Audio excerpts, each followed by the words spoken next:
Buenas noches, people. ¿Cómo va? Bueno, aquí en nuestro capítulo número 3 vamos a desarrollar un tema re importante que a mí me gusta y va a ser como, bueno, una apuesta un poquito más jugada a lo que venimos. Pero bueno, aquí tengo que presentar a un equipo, ¿sí? Al Seba que está en la producción, a Marina, mi coequiper aquí de producción y bueno, desarrollo y divulgación, y a la psicóloga Laura Bernascon. Bueno, ella nos va a aportar hoy la salud mental en el tema que vamos a desarrollar, ¿sí? Bueno, a ver Marina, los Instagram, ¿querés? Estamos en Sexy Crush en Instagram. Muy bien. Hoy vamos a tratar BDSM. Esto es muy conocido, el BDSM. Y lo que vamos a tratar hoy es la salud mental desde el punto de vista. El BDSM es una alternativa sexual que en realidad es poco conocida o está muy en tabúes. Entonces lo que vamos a hacer es vamos a empezar como a abrir un poco el tema socialmente, como que hay mucha gente como que veo que tiene miedo a hablar del tema. Hay mucho prejuicio también. Sí, un montón. Entonces bajar esos temas. Bajar esos temas. Y bueno, lo que vamos a hacer es en estos episodios como el Tantra o el BDSM, es poder ir como hablándolo. O sea, desde una perspectiva de divulgación, de conocimiento, de que se hable un poco más y siempre aportando desde ciertos saberes que hacen a estas temáticas, como la psicología nos aportan las artes, ¿sí? El BDSM tiene mucho que ver con las artes. Una de las siglas que es la B, con la que empieza, es bondage. Entonces, el bondage es lo que son ataduras, ¿sí? Es re largo el tema, es muy amplio y voy a poner algunas imágenes aquí como para empezar a ver lo interesante que podría resultar desde algunos ángulos. También tenemos todas estas características de ambientación, de arquitectura, tenemos un poco lo que refleja la lencería erótica que nos presenta, y algunas películas que nos hacen referencia a lo que es esta práctica, como Las 50 sombras de Grey, que bueno, más allá de... Toda señora vio, toda señora leyó y quiso innovar con eso. Innovar con Christian... Claro. Así bueno. Pero bueno, no se aleja un poco y eso también es lo que hay que... Sí, bajar un poco. Después tenemos esto del bondage, donde ahí van a aparecer algunas imágenes artísticas. A mí el shibari, por ejemplo, está dentro de lo que es. Es un arte japonés, es muy lindo y lo vamos a desarrollar específicamente en uno de los capítulos, porque la verdad que hablarlo así muy por el aire se pierde un montón de cosas interesantes. Como hoy no es la idea, pero para que ya vayan como diciendo, mira, esto tiene que ver con esto, ¿sí? Ahora, después está la D, que es dominación, que, bueno, hablamos de esto, que también tiene que ver con la lencería que nombramos, con este tipo de lencería, donde, bueno, es una práctica un poco... donde uno domina a otro, porque también hablamos... roles muy definidos. De sumisión. Hay una cuestión de definición de roles muy marcada. Definiciones de roles, sumisión, dominación. Pero justamente en esto y de masoquismo, también todo eso significa la palabra BDSM, bondage. Bondage, dominación, sí, disciplina, todo lo que es dominación, sumisión y masoquismo y sadismo. ¿Sí? Son las tres ramas por ahí de lo que es el BDSM y que nada, tienen que ver con esto, con la disciplina, ¿sí? Porque también cuando hablamos de BDSM hablamos de una disciplina donde hay reglas, donde hay un montón de pautas, donde hay roles, como decía Marina, bueno, hay una roles forma de definidos, ritual, digamos, tiene una... que se respetan, entonces hay toda una cuestión de reglas que se charlan mucho antes y que hay que charlarlas, y que esa es una de las, bueno, ya les spoileo ahí, uno de los beneficios, si se quiere, para las personas, sí, que bueno, facilita el conversar y el poder definir qué roles se quiere adoptar, con qué roles se quiere jugar, ¿sí? Con el de sumisión o el de dominación, y todo lo que es sadismo, masoquismo, tiene que ver con el infligir o recibir algún tipo de dolor, ¿sí? Y ahí también es como súper clara la práctica de decir, bueno, conocer los límites, conocer hasta dónde uno puede aguantar cierto dolor, o brindar también cierto dolor, y salirse ahí a explorar los límites de cada uno. Pero bueno, spoiler. Eso bueno, lo vamos charlando. Lo interesante es que a mí, cuando me surgió una duda, cuando yo lo empecé a investigar, y yo estudiante de terapia ocupacional, de haber trabajado un poco la salud mental, para quienes me conocen, he trabajado en un lugar de adicciones, ¿sí? No va al caso, pero sí me interesó mucho la salud mental siempre, y el lado de la psiquiatría. Cuando salió el BDSM me lo planteé en términos de psiquiatría. ¿Qué diría? Porque a mí me encanta la psiquiatría, lo voy a decir. Me encanta. Entonces dije, ¿qué dice el BDSM, el DSM-4? Es muy parecida a la psiquiatría. Sí, es muy similar. Pero ahora voy a hacer una reseña de eso. El DSM-4 como que... Para el que no sabe, es el manual de diagnóstico psiquiátrico que se utiliza, digamos, como que nos da las pautas y patrones de los trastornos psiquiátricos. Entonces, es como la Biblia de la psiquiatría y de la psicología para diagnosticar un trastorno psiquiátrico. Exactamente. Bueno, entonces, había como una cuestión acá antiguamente de la psiquiatría, como que el BDSM era una práctica asociada muy a lo psicopatológico, ¿sí? Sí. Ahora, en el DSM-5 ya no. Sí. Ya ahora hay un criterio diferente, y salió un libro desde el diagnóstico del DSM-4, de 5, el BDSM-5. Sí, a ver, dentro ahí, de lo que si es, querés, Eva, ponernos las imágenes de lo que estamos hablando. Lo que es el manual de diagnóstico, sí, bueno, nosotros ya hoy tenemos lo que es el DSM-5 y el DSM-5 revisado, que es, bien. O sea, el 5 salió en 2013 y la revisión en 2022, que son donde ya la práctica del BDSM queda fuera de lo que es las parafilias. ¿Sí? Antes se consideraba una parafilia, que es decir, era un trastorno de la conducta sexual, ¿sí?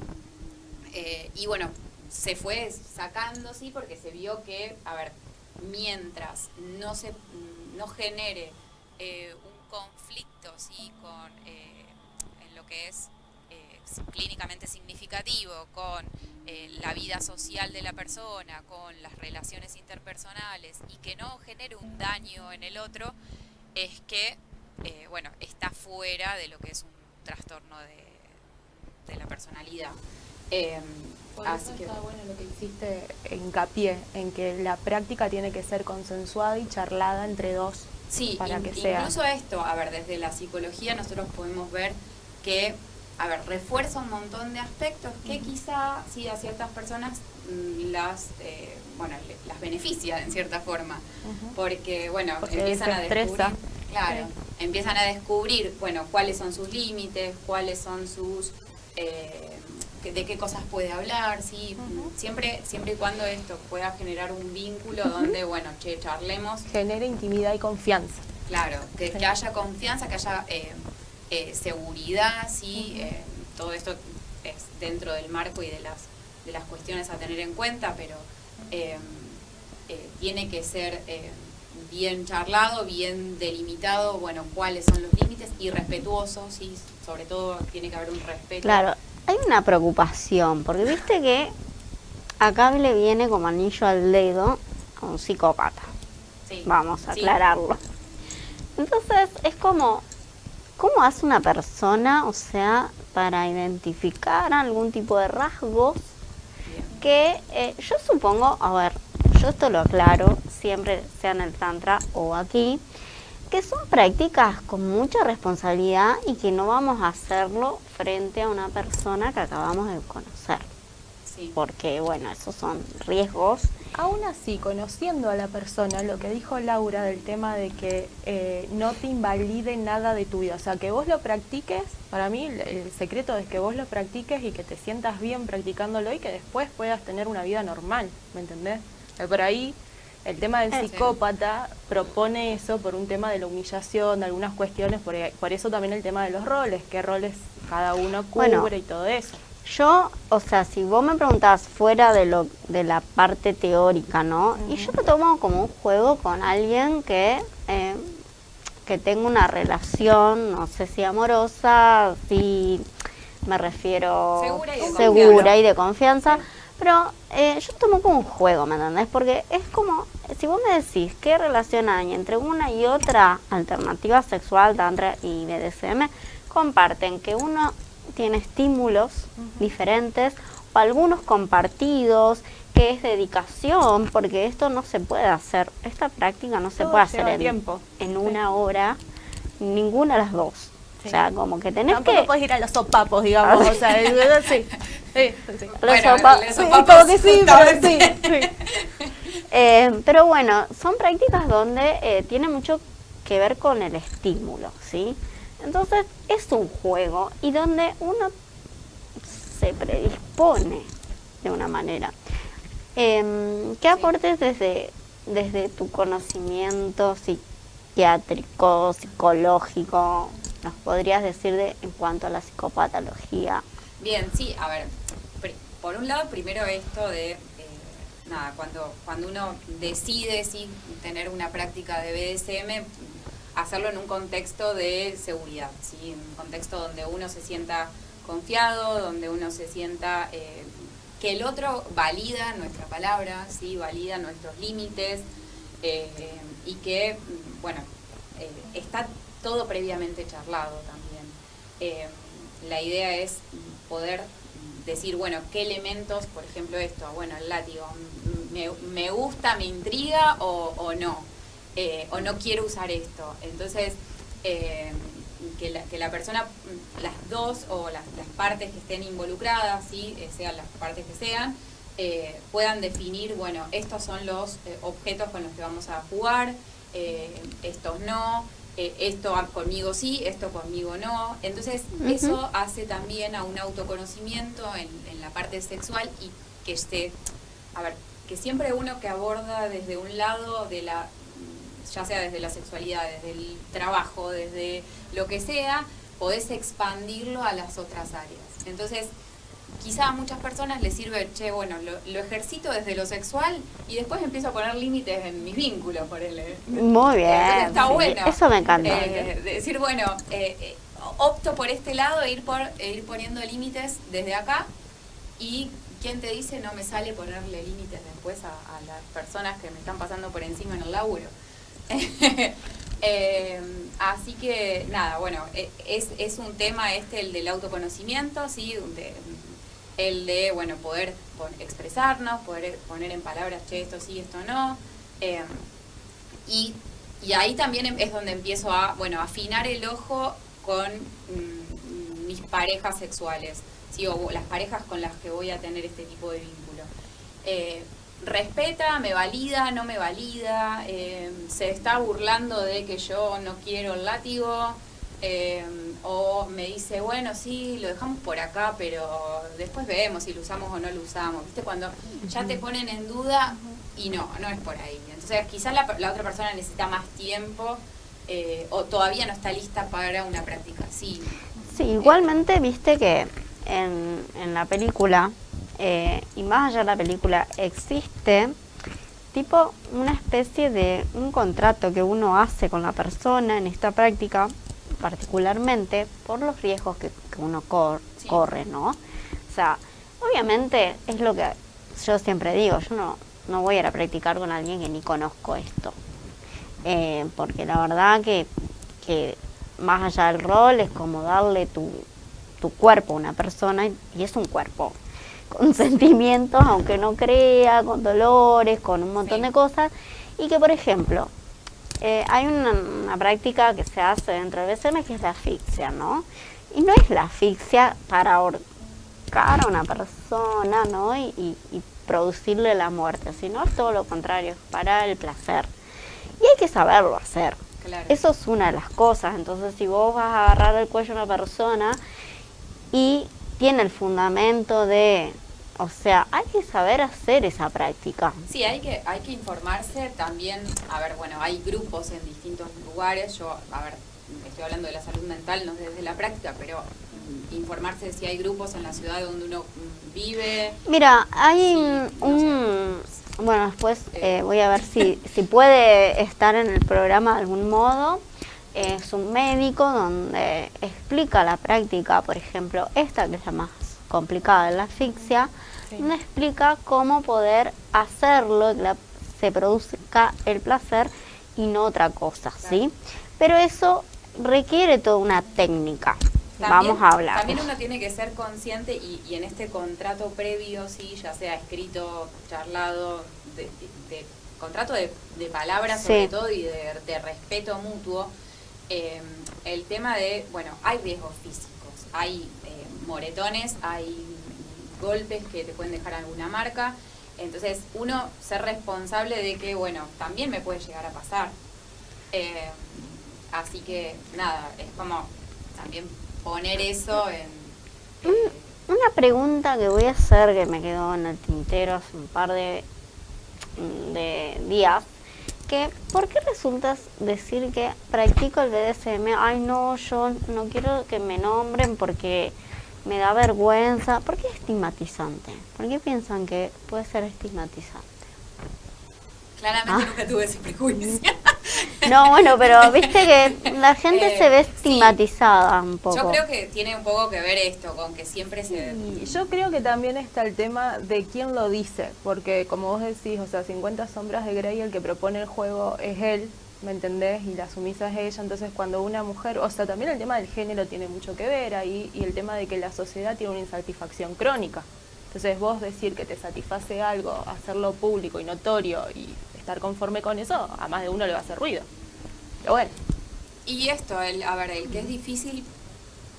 la gente no acepta el deseo. Vos que sos psicóloga. Sí, no aceptan y hablar, cuesta mucho hablar de qué nos gusta y qué no nos gusta. Entonces, de marcar nuestros límites, y por eso está bueno poder explorar distintas prácticas para poder decir sí, no. Claro, es sí, como la me gusta, comida, vas no probando. Exacto. Vas probando y listo. Bueno, como nos queda poco tiempo, porque se nos tiempo fue volando. tirando. No fue así, Sí, tirando. bueno, yo este tema lo vamos a ir desarrollando en tema del consentimiento. Pasó como piña. Con el consentimiento vamos a desarrollarlo también un poco más, pero bueno, quería que hoy Sí, está bien. acá tienen, Si bueno, no va mal hacer esto, Va. del BDSM vamos del con los chistes. BDSM vamos a tener que hablar mucho, pero voy a cerrar esto diciendo que el Tantra y el BDSM no están tan separados. Por ahí las formas pueden ser un poco distintas, uno es muy antiguo, milenario antes de Cristo, y el otro es muy actual, vamos a decirlo, con también transformaciones artísticas bastante importantes como el shibari, y otras prácticas que bueno, por ahí se diferencian un poco, pero en realidad los dos se tratan de consentimiento, de saber dónde me meto, propia y con el conexión, otro. juego importante, placer. Así que, Quizás bueno, es el más occidentalizado, quizá. lo dejamos. Bueno, así que los esperamos en el otro capítulo. Gracias, Laura, por venir. Gracias. Te agradezco, la verdad que re Gracias. lindo, Gracias, sí. chicas. Y bueno, gracias a Seba ahí, que siempre, pobre, Está con lo nosotros. tenemos ahí, Sí. así. Ella, relativo. Atado a la cámara. Sí. Hoy lo tenemos atado a la cámara. Bueno, Así que nos vemos en el próximo capítulo. Adiós. Chau.